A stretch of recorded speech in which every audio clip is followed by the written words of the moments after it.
Whenever we celebrate this great feast of Santo Niño, I'm always reminded of my first experience na makapunta po sa States. First time to ride an airplane. Siyempre nakakatakot po yun, no? Lalong-lalo na pag nanonood ka kung ano yung nangyayari sa mga eroplano. Kaya lang nung nandun ako, inside the plane, I felt peace and I felt I was safe. Why? Kasi po katabi ko, dalawang matanda na may dala sila Santo Niño. Noon, hindi pa gaanong strict sa mga eroplano. Kaya hawak-hawak po nila yung Santo Niño. And that is enough for me to experience God's protection, love, and of course, care. Yung pinakamatanda po na artifact ng ating Christianity, pananampalataya, ay yung Santo Niño. And whenever we celebrate this feast, we also go back to our history.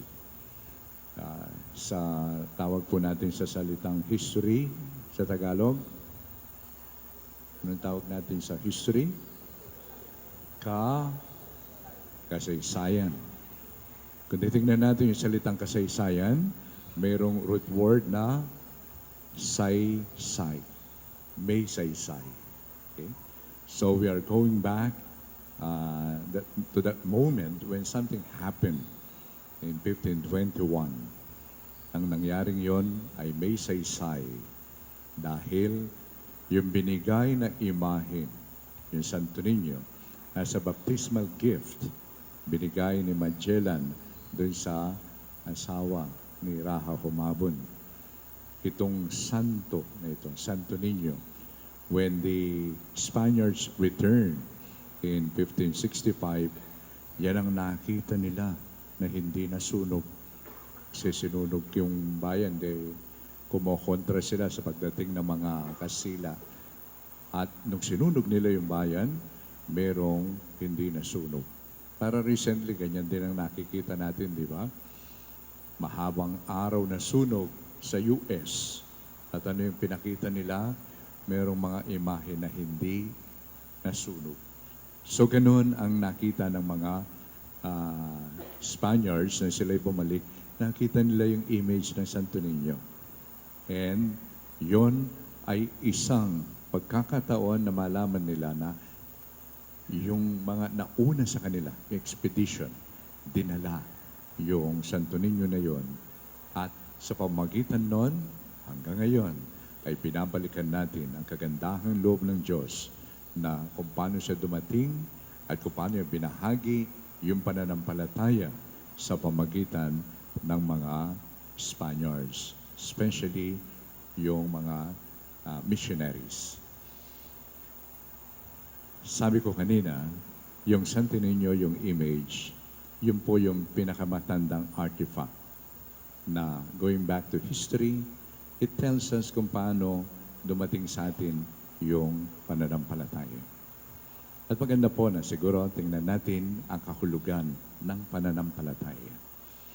Kapag nagsisimba ba ako pag linggo, okay na yon. Kapag nagpari ka, okay na yon. Kapag ikaw ay nagpa-fasting at abstinence, kapag panahon ng Kwaresma, okay na yon. Gusto ko pong gamitin yung sinabi ng ating dating Papa, Pope Benedict XVI, tungkol sa pananampalataya.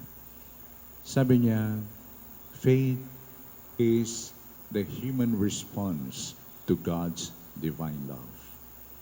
I was reminded of this very important reflection and insight ng ating dating Papa. Kasi kagabi, I was with one of the workers ng Pontifical Commission on the Protection of Minors and Vulnerable Adults.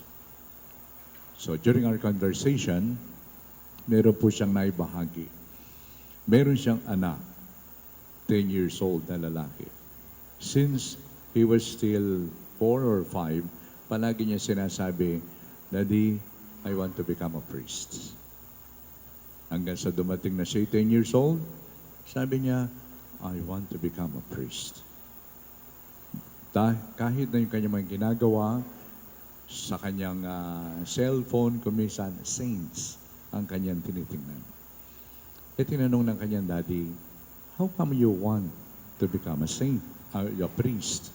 Sabi niya, kasi God loves me so much and I want to become a priest so that I want all people know that God loves them. Na-inspire po ako doon sinabi niya. Kasi somehow, itong sinabi ng batang ito, it sums up yung ating celebration ngayon. That because the Father loved Jesus so much, that is why His mission is to reveal to us that we have a God who loves us so much. That in showing that love not only to the Father but to us, He allowed Himself to become a human being, a child, a powerless child like us. At ito po ang ating binabalikan. Nang Diyos, pinahayag niya ang kanyang pag-ibig at pagmamahal, that He allowed His Son to become a little child. Yes, He is a king. Yes, He is the Son of God.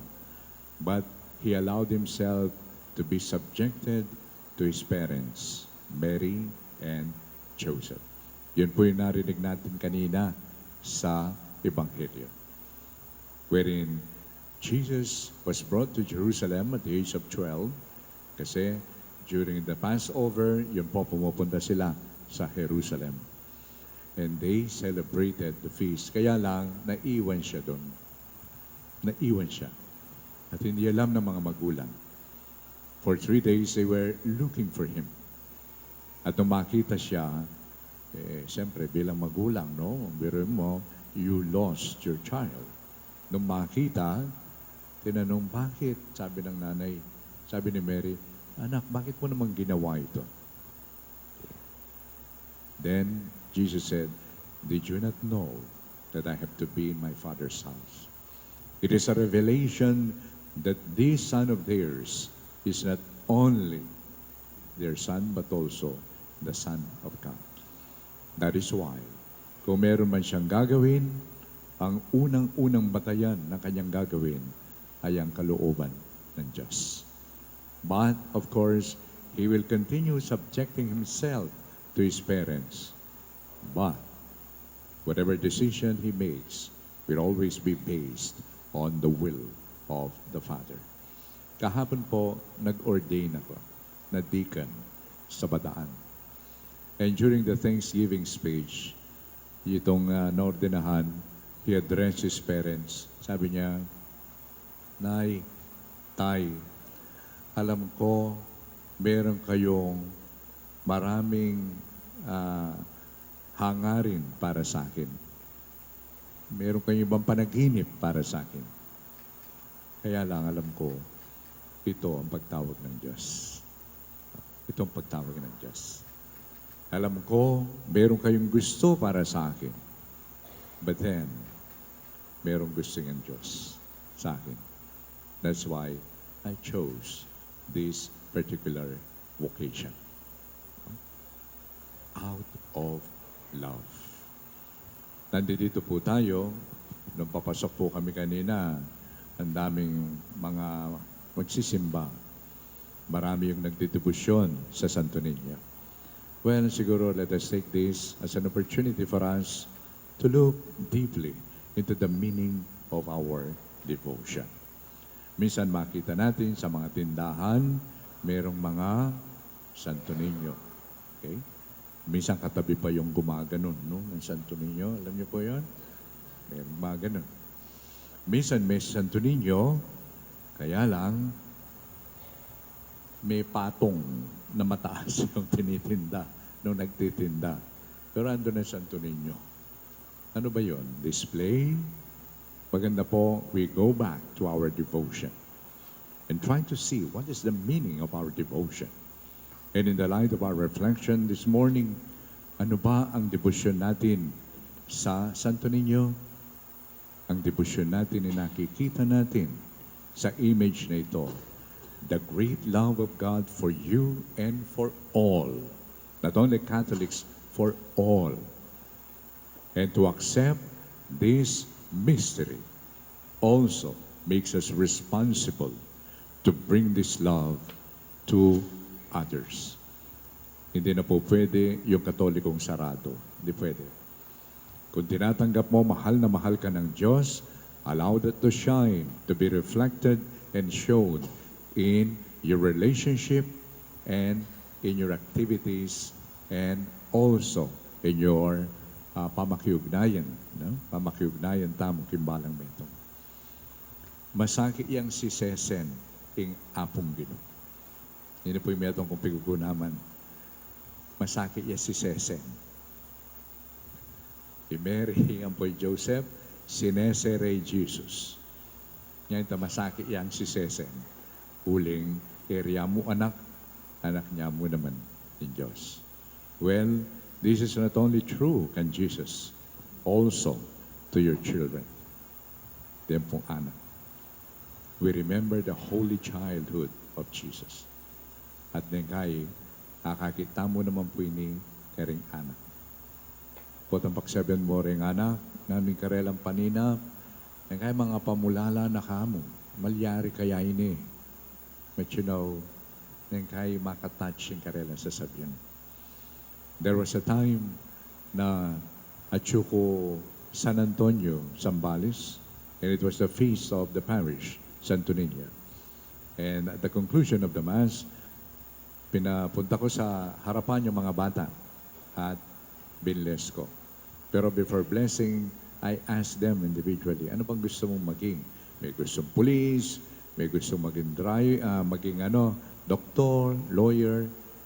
Tapos yung isang bata, siguro mga 5 years old, ikaw, anong gusto mo? Gusto raw niya basurero. Basurero. Nung una sabihin niya, hindi ko nakuha. Tawanan yung mga tao. Pati yung nanay, nandun. Tapos ano sinabi niya? Basurero raw po. Bakit kaya? Sabi ko gano'n. Kasi po, siguro dahil halos weekly, dumadaan doon yung mga batang nagbabasura, tapos siya kagad lalapit, ibibigay niya yung mga bote, dyaryo.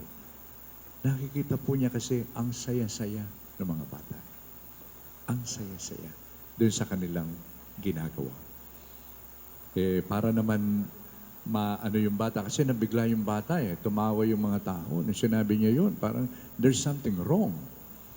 Well, sinabi ko, alam niyo po, hindi lang masabi-sabi, nung hindi niya ma-articulate, sabi ko, ang gusto niya, darating ang araw, siya ay magiging engineer na yung mga basura ay gagamitin para sa kapakanan ng bawat isa.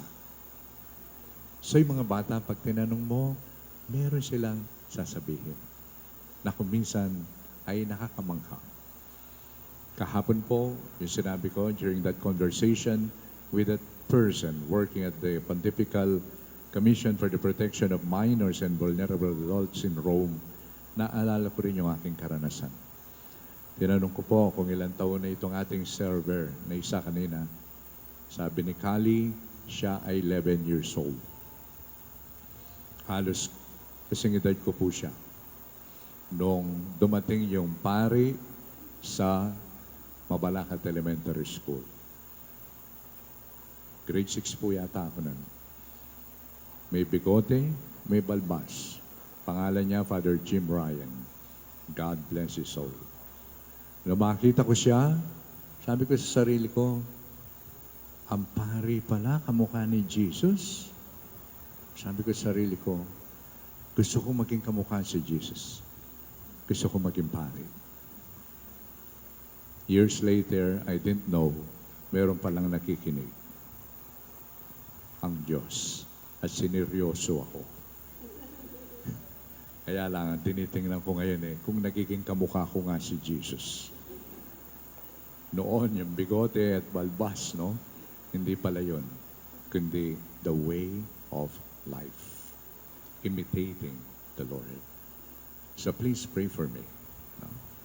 And let's pray for one another. Nawa itong ating debosyon sa ating mahal na Santo Niño, ito'y bibigyan tayo ng lakas para sa ganon patuloy nating alagaan si Jesus. Sundo tayong sesen Jesus. Pero tandaan ng taming manye second Jesus. Kaya sabiang may natili ang anak amalati.